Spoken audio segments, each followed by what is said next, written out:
सोचिए, क्या हो अगर बेहतर टेक्नोलॉजी बनाने का राज उसे थोड़ा धीमा और शायद थोड़ा इम्परफेक्ट बनाने में छिपा हो।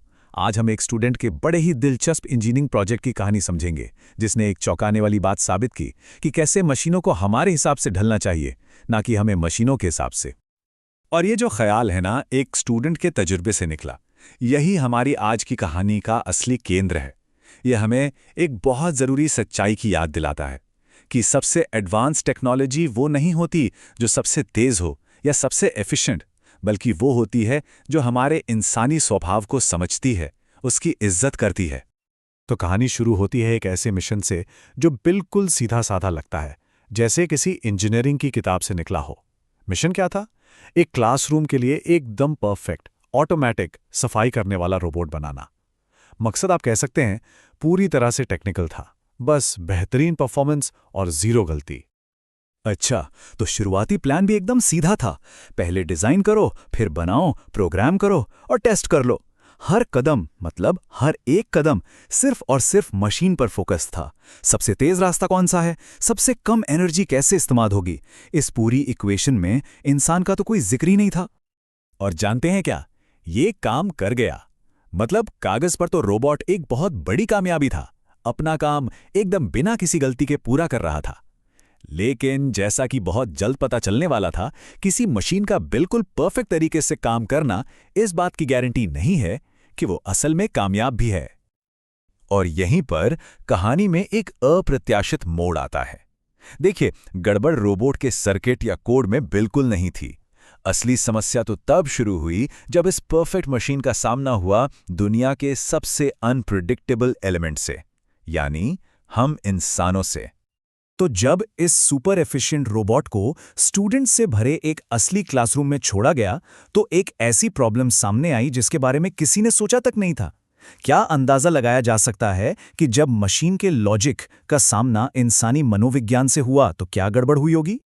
स्टूडेंट का ऑब्जर्वेशन कमाल का था। रोबोट का बिल्कुल खामोशी से और बेहद एफिशिएंट तरीके से घूमना लोगों को इम्प्रेस करने के बजाय उन्हें डरा रहा था। हाँ, उसका रास्ता सबसे तेज जरूर था, पर इंसानों के लिए वो बहुत अजीब और अनप्रेडिक्टेबल था। और नतीजा, लोग बेचैन थे और उस पर भरोसा नहीं कर पा रहे थे। रोबोट तो सेफ था, पर उसके आसपास कोई भी सुरक्षित महसूस नहीं कर रहा था। और ये था वो यूरेका मोमेंट। स्टूडेंट को यह एहसास हुआ कि इंजीनियरिंग का मतलब सिर्फ काम करने वाली मशीनें बनाना नहीं है। इसका असली मतलब है ऐसे सिस्टम्स डिजाइन करना जो लोगों के लिए काम करें, उनकी भावनाओं, उनके अंदाजों और उनके आराम की जरूरत को ध्यान में रखते हुए। इसी सोच को ह्यूमन सेंटर्ड डिजाइन कहते हैं, और स्टूडेंट ने इसे बिल्कुल सही शब्दों में समेटा। इंसानों को मशीन के हिसाब से एडजस्ट नहीं करना, बल्कि मशीन को इंसानों के हिसाब से ढालना है। यह बस शब्दों का एक छोटा सा हेरफेर है, लेकिन इसके मायने बहुत बड़े हैं। इस एक बदलाव ने प्रोजेक्ट के लक्ष्यों को पूरी तरह से बदल कर रख दिया।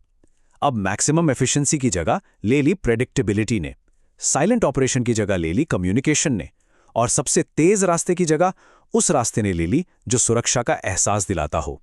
अब फोकस मशीन से हटकर सीधा इंसानी दिमाग पर आ गया था। तो इस नई सोच को असल डिजाइन में कैसे उतारा गया? बदलाव काफी सरल लेकिन बहुत असरदार थे।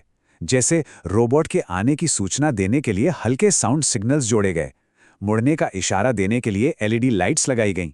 इंसानों के पास आते ही उसकी स्पीड अपने आप कम हो जाती थी और उसके मूवमेंट्स को ज्यादा स्मूथ और सहज बनाया गया।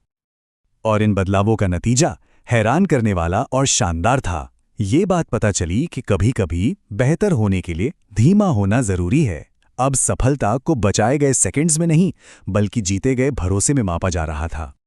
ये नतीजे खुद ही पूरी कहानी बयां करते हैं। मशीन की एफिशिएंसी में मामूली सी गिरावट आई, लेकिन लोगों के आराम और उससे भी जरूरी उनके भरोसे में जबरदस्त उछाल आया। ये स्पीड के साथ किया गया एक छोटा सा समझौता था, जिसके बदले में इंसानी स्वीकृति की एक बहुत बड़ी जीत मिली। तो सबसे बड़ा सबक यही है, असली दुनिया में कामयाबी का मतलब हमेशा रफ्तार नहीं होता। सच्चा इनोवेशन तब होता है जब डिजाइन जिम्मेदार हो, सहानुभूति रखे और इंसानों को सबसे पहले रखे। अब शायद ये सुनने में सिर्फ एक स्कूल प्रोजेक्ट जैसा लग रहा हो, लेकिन जरा रुकिए, इससे मिले सबक आज की टेक्नोलॉजी से भरी हमारी दुनिया के लिए अविश्वसनीय रूप से जरूरी हैं। जरा सोचिए, अस्पतालों में काम करते रोबोट्स के बारे में, या हमारी सड़कों पर चलती सेल्फ ड्राइविंग कारों के बारे में, या फिर हमारे फ़ोन में मौजूद एआई असिस्टेंट्स के बारे में। हर जगह सिर्फ एफिशिएंसी काफ़ी नहीं है, हमें चाहिए कि वो प्रिडिक्टेबल हों, हमसे संवाद करें और सबसे बढ़कर हमारा भरोसा जीतें। ये सबक हर उस टेक्नोलॉजी पर लागू होता है जो हमारे साथ इंटरैक्ट करती है। और इसी के साथ हम उस स्टूडेंट की यात्रा पर वापस आते हैं।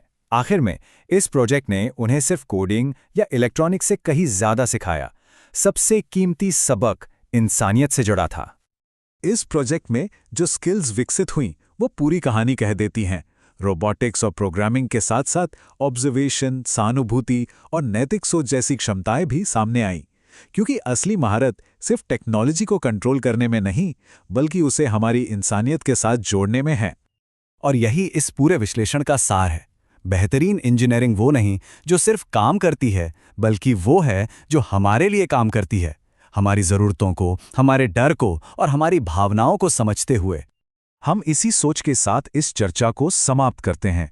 जैसे जैसे टेक्नोलॉजी हमारी जिंदगी का एक अभिन्न हिस्सा बनती जा रही है, यह सवाल हमेशा बना रहेगा, आखिर इंसानों की कौन सी ज़रूरत इंजीनियरिंग के लिए अगली सबसे बड़ी चुनौती होगी? हमारे साथ इस विश्लेषण में जुड़ने के लिए धन्यवाद।